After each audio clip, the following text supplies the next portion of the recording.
예수님만 고난당하신 것이 아닙니다. 성부 하나님도, 성자 예수님도, 성령 보혜사 하나님도, 성부, 성자, 성령 삼위일체 하나님이 다 고난당하신 것입니다. 오늘 내일 모레 그 말씀을 나누려고 합니다. 하나님은 사랑이시라고 하는데 하나님의 사랑과 고난이 무슨 관계가 있을까요? 사랑하면 행복하지요. 사랑은 아름답습니다. 그러나 때로는 사랑이 우리를 고통스럽게 합니다. 예를 들면은 자녀를 사랑하는 부모는 고통을 동시에 경험하게 됩니다. 수년 전에 아주 못된 아들이 어머니를 살해한 일이 있었습니다. 피투성이가 된 어머니가 그 아들에게 마지막 한 얘기가 얘야, 옷 갈아입고 나가거라. 죽어가면서 어머니가 아들에게 했던 이야기, 얘야, 피 묻은 옷 벗어놓고 깨끗한 옷 입고 나가라. 그게 사랑입니다. 고통이 없는 사랑은 사랑이 아니에요. 그건 이기적인 사랑이지요. 값싼 사랑이지요. 자기만 위해서 사랑하다가 고통스러운 일이 다가올 것 같으면은 외면하고 포기하고 그리고 이별합니다. 세상 사람들은 사랑을 그렇게 이해합니다. 부모는 자식을 기르면서 고통을 감내합니다. 어렸을 때뿐만 아니라 어른이 되어서도요. 왜 부모가 고통을 감내하면서도 자식을 사랑할까요? 이유는 한 가지입니다. 탯줄로 연결되었기 때문입니다. 끊을 수 없는 탯줄로 연결되었어요. 애 낳고 난 다음에 탯줄만 자르고 묶어준다고 그래서 끊어진 거 아닙니다. 자식에게 연결된 줄을 어떻게 끊어요? 하나님께서 우리를 사랑하십니다. 오늘 읽은 말씀처럼 우리가 하나님을 먼저 사랑하지 아니하고 하나님 먼저 우리를 사랑하셔서 우리를 살리시기 위해서 그 아들을 보내셨다고 말씀하셨습니다. 왜 우리를 사랑하실까요? 창조하셨기 때문입니다. 하나님과 모든 인간들 사이에는 영적인 탯줄이 연결되어 있습니다. 바울은 로마서 8장에서 다른 아무 피조물이라도 우리를 우리 주 그리스도 예수 안에 있는 하나님의 사랑에서 끊을 수 없으리라고 그랬어요. 이건 보편적인 진리입니다. 어떤 사람에게만 이 진리가 적용이 되고 어떤 사람은 상관없는 말씀이 아닙니다. 모든 사람에게 보편적으로 하나님께서 그리스도 안에서 모든 사람을 사랑하세요. 다만 어떤 사람은 그리스도를 통해서 그 사랑을 받아들이고 어떤 사람은 그리스도를 외면해서 하나님의 사랑을 받을 수 없을 뿐입니다. 그럼 하나님의 사랑에도 고통이 따를까요? 만일 그렇다면 어떤 고통일까요? 성경에 가장 큰 고통을 당한 선지자가 있습니다. 호세아입니다. 호세아는 아예 총각 때 하나님께서 명령하셨어요. 호세아야, 너는 아주 소문이 나쁜 처녀, 음란한 처녀를 골라서 장가가거라. 그리고 음란한 자녀들을 낳아라. 그러니까 그때부터 호세아는 처녀들 중에 누가 가장 현숙할까, 정결할까, 지혜로울까, 신실할까, 이런 관점으로 자기의 배우자를 찾지 아니하고 누가 가장 음란할까, 누가 가장 끼가 있을까, 누가 가장 믿을 수 없을까? 이런 관점으로 배우자를 찾았습니다. 그러다가 고멜을 만났어요. 고멜과 결혼했습니다. 아들을 낳았어요. 그 다음 딸을 낳았어요. 세 번째 아들을 낳았어요. 그래 놓고 고멜이 바람나서 나갔습니다. 다른 남자 사랑했어요. 그때 그 절망절망한 새 아이들 놓고 뒤도 안 돌아보고 떠나간 아내, 호세아가 얼마나 가슴이 아팠을까요?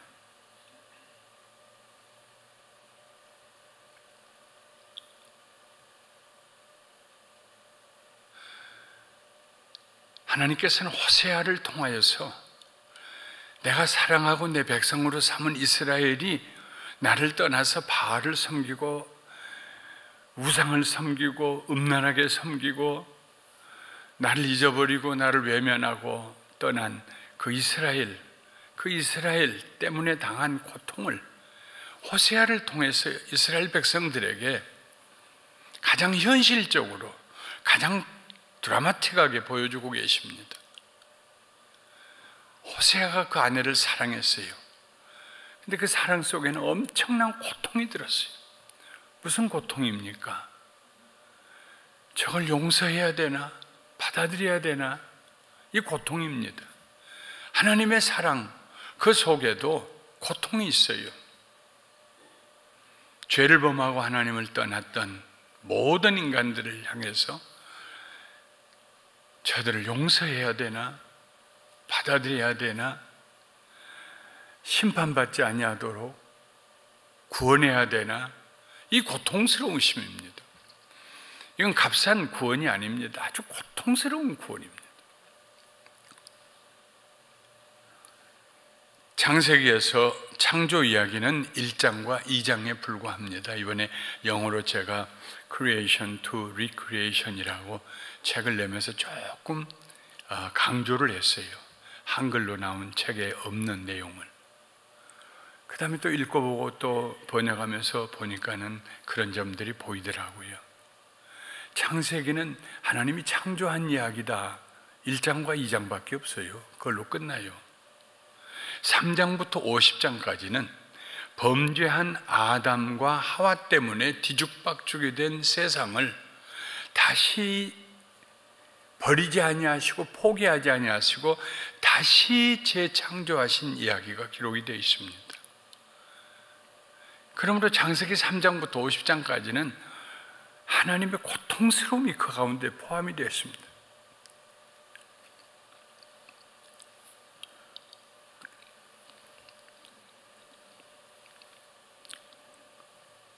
창세기의 끝은 요셉의 이야기로 마칩니다. 요셉은 가장 예수님을 닮은 성경의 인물입니다. 죄도 없고요, 거룩하고요, 가장 예수님 닮은 인물이에요. 온유하고요, 겸손하고요. 요셉은 하나님께서 죄로 가득 찬 세상에서 거룩하고 영광스러운 존재로 재창조하신 대표적인 인물입니다. 창세기가 요셉의 얘기로 끝났다는 것은 엄청난 축복입니다. 야곱도 훌륭한 분이고 야곱의 12아들이 이스라엘의 12지파를 형성했지만 야곱의 이야기로 안 끝난 것이 얼마나 축복인지 몰라요. 야곱이 물론 의도적으로는 안 했지만은 며느리를 아내로 삼는, 며느리를 통해서 아들을 낳는 그런 얘기로 거기 끝났다고 그러면 어떡할 뻔했습니까? 요셉의 얘기로 끝났어요. 무슨 얘기냐면 하나님께서 정말 온 힘을 다하여서 범죄하고 타락한 그 인류의 집단들 가운데서 다시 찾으시고 재창조하셔서 거룩한 존재로 만드시는, 그래서 훗날 예수 그리스도를 통하여서 요셉과 같은 재창조된 거듭난 인물들을 만드시겠다는 놀라운 승리의 선언, 그것이 창세기 마지막 부분입니다. 그런데 그 과정이 순조로운 건 아닙니다. 많은 고통이 있었어요. 홍수로 모든 사람들을, 노아의 식구들을 제하고 다 심판하신 고통도 있었고요. 바벨탑을 쌓으면서 우리가 하늘의 꼭대기를 닿자 큰 소리치는 그 배반하는 그 무리들을 보시는 고통도 있었고요. 하나님을 거절하고 거역하는 에서와 같은 사람들도 보시고요. 가인의 후손으로 태어난 라멕은 다른 사람 죽인 것을 자랑을 했어요. 아이가 병기를 가지고 놀다가 자기 몸에 상처를 내서 자기가 그 아이를 죽였다는 것을요. 자기 동생 아벨을 들녘에서 죽인 가인은 뻔뻔스럽게 사람들이 나를 보면 죽이겠습니다. 그래서 하나님께서 그에게 너를 죽이는 자는 벌이 7배가 더하리라. 이게 창세기의 전체적인 내용을 보면은 범죄하고 하나님을 떠난 그 인류를 하나님께서 붙드시고 끝까지 놓지 아니하시고 새롭게 하시려는 하나님의 그 고통스러움이 담겨 있습니다. 하나님은 거룩하시고 공의로우십니다. 그래서 범죄한 인간을 반드시 심판하셔야 했습니다. 인간이 하나님 나와 무슨 상관이 있다고 나를 심판하세요? 하고 반문할 수 있겠지요. 그러나 세상 모든 사람들이 모르는 점이 있습니다. 하나님께서 모든 사람들을 창조하셨기 때문에 영적으로 하나님과 인간 사이는 영적인 탯줄이 연결이 되어 있어요. 하나님께서 외면하실 수 없는, 포기하실 수 없는 탯줄이 있어요. 그래서 그 하나님을 대적하고 범죄하고 우상을 숭배하는 인간들을 하나님께서 버리실 수 없는, 그냥 놔버리실 수 없는 고통을, 그리고 고통의 다른 면은 곧 사람을 사랑하시는 하나님의 사랑이 함께 면면이 역사 가운데 흘러가고 있습니다.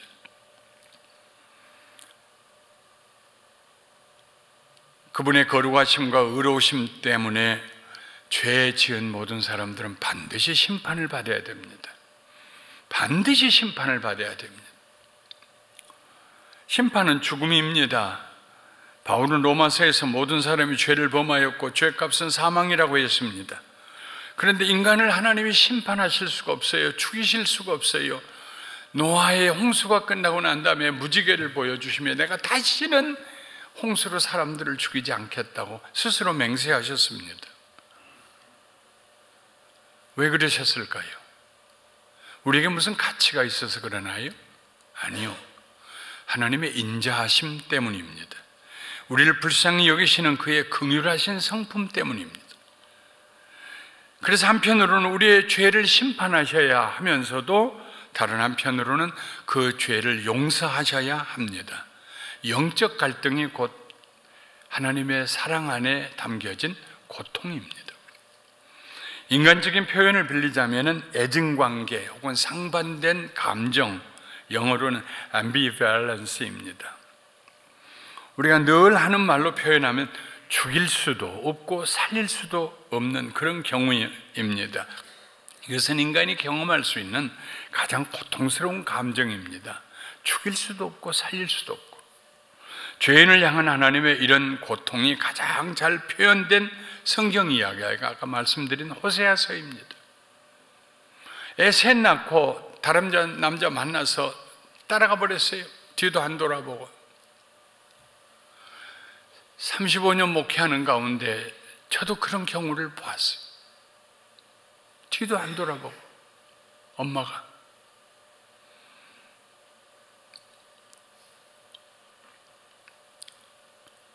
그런데 하나님께서 호세아에게 말씀하십니다. 호세아야 호세아야.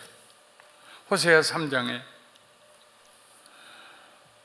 너는 또 가서 타인의 사랑을 받아 음녀가 된 그 여자를 사랑하라. 타인의 사랑을 받아 집을 떠나고 애 놓고 떠나서 그 타인의 사랑을 받고 있는 그 네 아내를 사랑해라. 그러니 그 사랑이 얼마나 고통스러운 사랑입니까? 동네 사람들은 그 생각도 하지 말라고, 세장가 들으라고. 그런 판국에 하나님께서 다른 사람 사랑해서 떠난 네 세 자식의 엄마 고멜 데려다가 사랑해라. 그러니 그 사랑은 참 고통스러운 사랑입니다. 그래서 호세아가 하나님 말씀에 순종하고 은 15개와 보리 한 호멜 반을 가지고 가서 자기 아내를 사가지고 오면서 말합니다. 여보, 앞으로 많은 날 동안 나와 함께 삽시다. 그리고 음행하지 마시오. 다시는 떠나가지 마시오. 다른 남자 따르지 마시오. 나도 당신만 사랑하며 살겠습니다 하고 데려왔다는 얘기입니다. 은 15개하고 곡식 한 호멜 반은요 같은 가격입니다. 곡식 한 호멜 반도 은 15개. 그러면 합해서 은 30개죠. 은 30개는 무슨 값이냐면은 소가 종을 받아가지고 죽이면은 그 종 몸값이 은 30입니다. 그래서 유다도 예수님을 은 30에 팔았어요. 아주 무시하고 멸시하고 종처럼. 종처럼 팔려간 쓸모없게 된 그 아내를 다시 사와서 자기 아내로 살면서 계유해서 그 앞에는 그런 말씀이 있어요. 달래면서.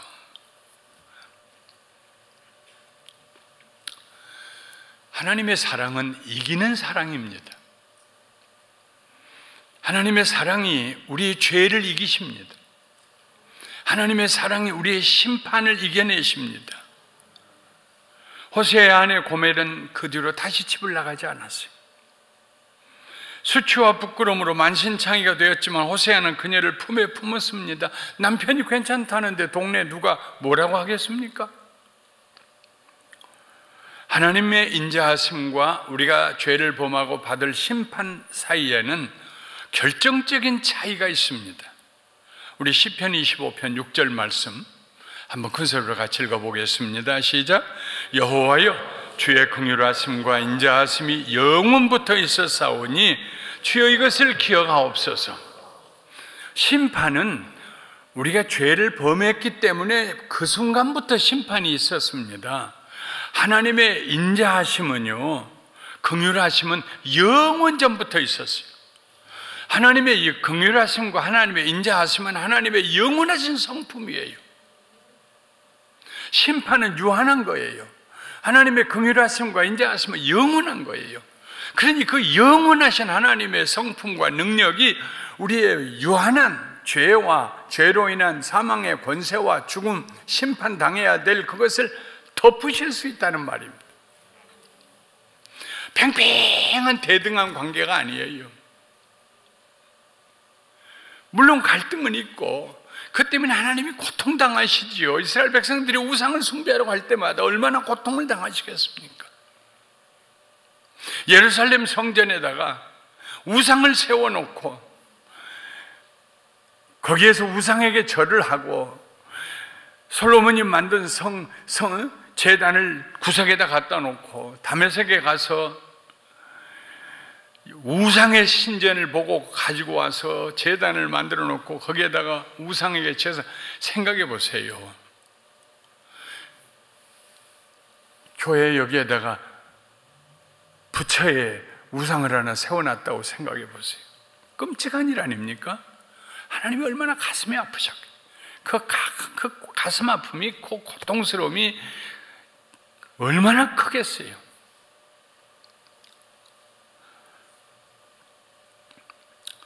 그런데 하나님께서 그의 영원하신 사랑으로 우리를 용서하셨습니다. 말로 표현할 수 없는 고통 가운데서 너는 내 딸이다, 너는 내 아들이다 하고 말씀하시고 온 세상에 그 사실을 선포해 주셨습니다. 하나님의 사랑에는 그냥 사랑이 아닙니다. 깊은 고통이 서려 있는 사랑입니다. 우리는 늘 잊지 말아야 돼요. 하나님 나를 사랑하십니다. 가볍게 값싸게 지나가지 마시고 나를 사랑하시는 그 사랑 속에 얼마나 큰 고통이 있었는가. 내가 하나님을 외면하고 대적하며 살 때, 호세아 11장 7절부터 9절에 하나님이 어떻게 고통당하셨는가 하는 말씀이 나와 있습니다. 우리 한번 같이 읽어볼까요? 시작. 내 백성이 끝끝내 내게서 물러가나니 비록 그들을 불러 위에 계신 이에게로 돌아오라 할지라도 일어나는 자가 하나도 없도다. 에브라임이여 내가 어찌 너를 놓겠느냐. 이스라엘이여 내가 어찌 너를 버리겠느냐. 내가 어찌 너를 아드마같이 놓겠느냐. 어찌 너를 스보임같이 두겠느냐. 내 마음이 내 속에서 돌이켜 나의 긍휼이 온전히 불붙듯 하도다. 내가 나의 맹렬한 진노를 나타내지 아니하며 내가 다시는 에브라임을 멸하지 아니하리니 이는 내가 하나님이요 사람이 아님이라. 내 가운데 있는 거룩한 이니 진노함으로 내게 임하지 아니하리라. 에브라임은 이스라엘을 대표한 지파입니다.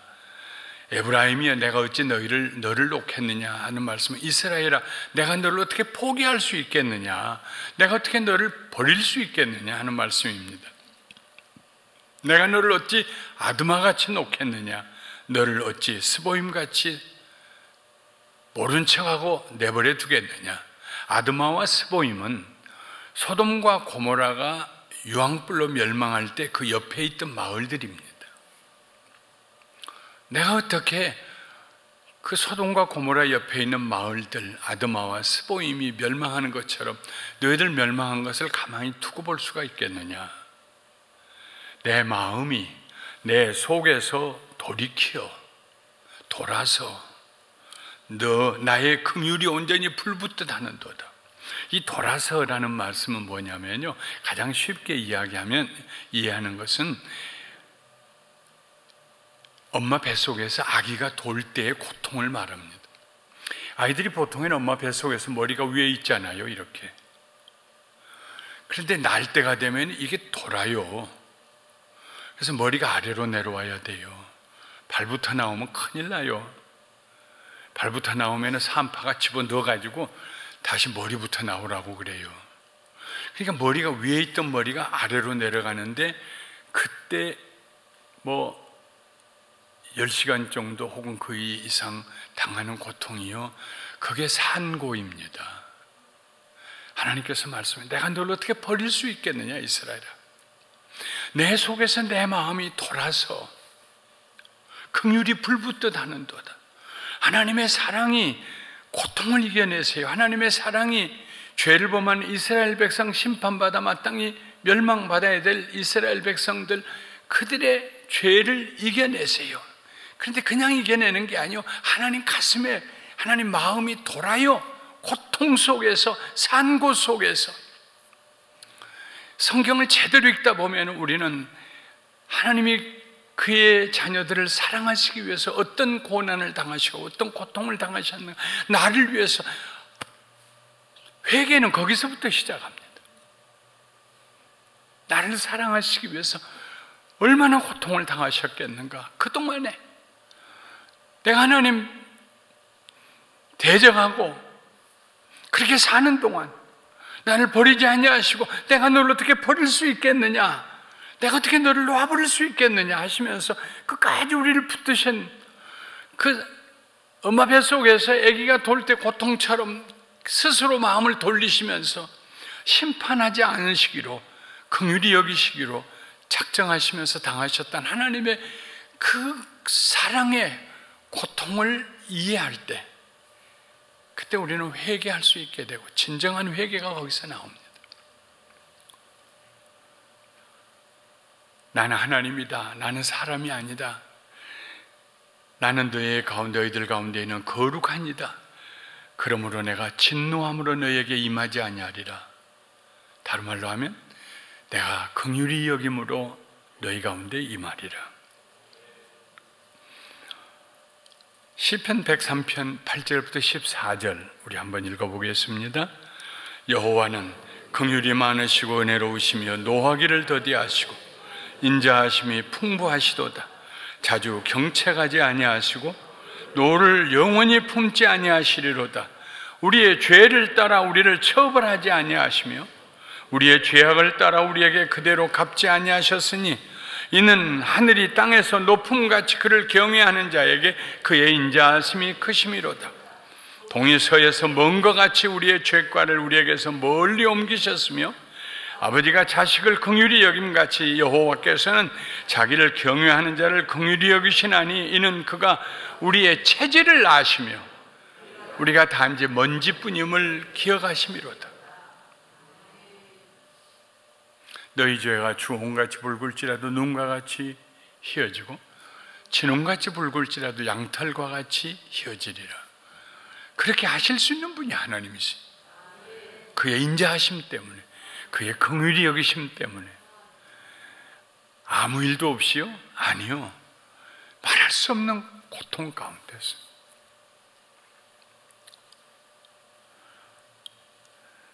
하나님께서 옛다 용서받아라, 내 죄가 없는 것으로 내가 쳐주겠다, 그렇게 용서하신 것이 아닙니다. 하나님은 우리의 죄를 용서하시고 심판을 제거하시는 과정에서 말할 수 없는 고통을 당하셨습니다. 그 고통이 바로 그의 아들, 하나밖에 없는 아들을 십자가 위에 내어놓으시는 고통입니다. 예수님의 십자가 위에 죽으심은 우리를 향하신 하나님의 인자하심의 가장 극적인 표현입니다. 어떻게 우리를 사랑하셨는가? 그래서 바울은 우리를 위하여 그 아들을 내어놓으신 이가 우리를 위해서 또 무엇을 안 주시겠느냐? 그건 하나님께서 우리를 위하여 주실 수 있는 최고의 선물이고 가장 큰 사랑이라, 이 말씀입니다. 우리가 잘 아는 말씀이죠. 요한복음 3장 16절 우리 큰 소리로 한번 같이 외우거나 읽어보십시다. 하나님이 세상을 이처럼 사랑하사 독생자를 주셨으니 이는 그를 믿는 자마다 멸망하지 않고 영생을 얻게 하려 하심이라. 이 말씀을 우리가 조금 변형시켜서 강조해서 이렇게 읽어보십시다. 화면에 다시 말씀이 나올 텐데 시작. 하나님이 세상을 이처럼 사랑하사 그의 하나뿐인 아들을 십자가 위에서 죽도록 내어주시는 고통을 당하셨으니 이는 그를 믿는 자마다 멸망하지 않고 영생을 얻게 하려 하심이라. 아바 아버지 어찌하여 나를 버리시나이까? 십자가 위에서 예수님께서 외치실 때에 하나님께서 외면하셨어요. 그 고통, 우리를 살리시기 위해서, 영원한 생명을 주시기 위해서. 그러니 우리가 어떻게 함부로 살 수 있습니까? 우리의 삶이 어떻게 무가치할 수가 있습니까?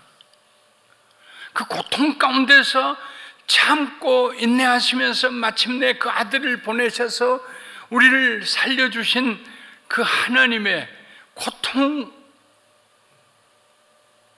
가운데서 우리를 사랑하신 그 사랑을 우리가 어떻게 값싸게 가볍게 입으로 얘기할 수 있겠습니까? 우리의 죄 때문에 그 아들을 내어놓으시고 고통당하신 하나님의 사랑이 우리를 울게 합니다. 성부 하나님의 사랑은 고통스러운 사랑입니다. 그 순간 우리가 저질렀던 죄들이 끔찍하게 보이기 시작합니다. 우리는 죄를 회개하고 멀리합니다. 새로운 삶을 살 수 있습니다. 다시는 죄를 지을 수가 없어요. 도저히 죄를 지을 수가 없어요. 그게 그리스도인의 거듭난 삶입니다. 오늘 아침에 우리를 위해서 이렇게 고통당하셨던 하나님의 사랑을 묵상하면서 무릎 꿇고 감사하며 나가시기를 주님의 이름으로 축원합니다.